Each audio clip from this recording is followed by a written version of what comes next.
Today I'd like to bring you a very beautiful yet simple house that belongs to a caretaker. It is nestled on a stretch of open land. This charming and modest caretaker house captures the essence of simplicity and purpose. So this is designed as a peaceful retreat for the caretaker. It is a small, beautiful home and stands ready to serve as a cornerstone for the owner's larger plans. There's also a small rustic latrine that you notice on the extreme right, and also a small flourishing garden that the caretaker tends with care. So this quaint home is more than what meets the eye. It is the start of something extraordinary.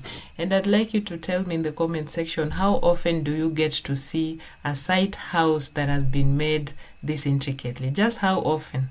I know most of the time I've been showcasing houses made of MABATI here.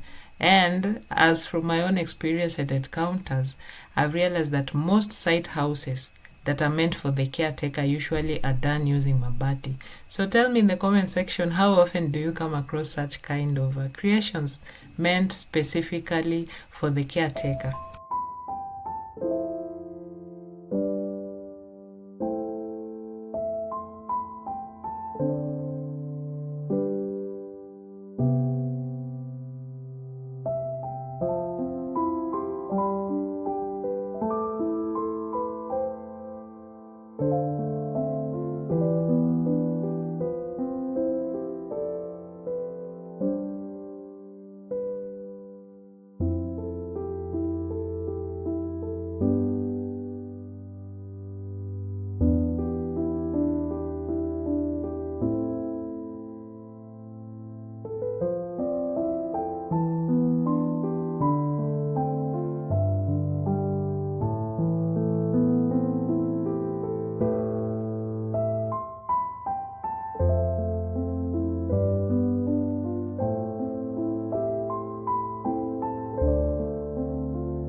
So on moving very closer to the house, I realized that the finishing was done very well. It was intricate, if you'd like to say so. You can look at the door. It is quite strong, which is very good for such kind of a house. You know, you do not want breakups whenever the caretaker is busy elsewhere. And then the windows, you notice, is just fine looking, like the one you do for your own house, you know. I think this person is a very kind-hearted person. I never had a chance to meet him, but from the look of things, he's someone who's very thorough with his work and he values his workers. So I had an opportunity to step inside, and as you notice, this is a very basic 2-roomed house designed for the caretaker. It is small, straightforward. The setup has no ceiling boards yet, and it has very minimal interior features. Just 2 open rooms ready for basic living. This is perfect for anyone who needs an essential yet functional space. What do you think?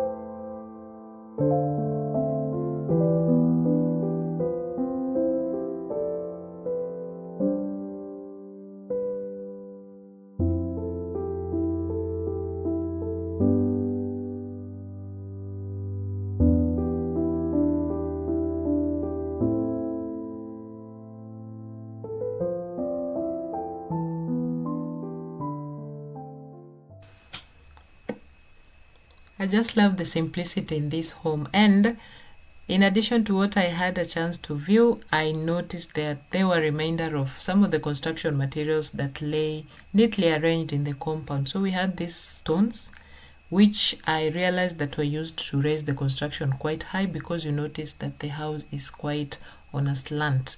Aside from that, we have these bricks that are nicely baked and they look regular and very beautiful. No wonder the outcome of the house is just as it is looking.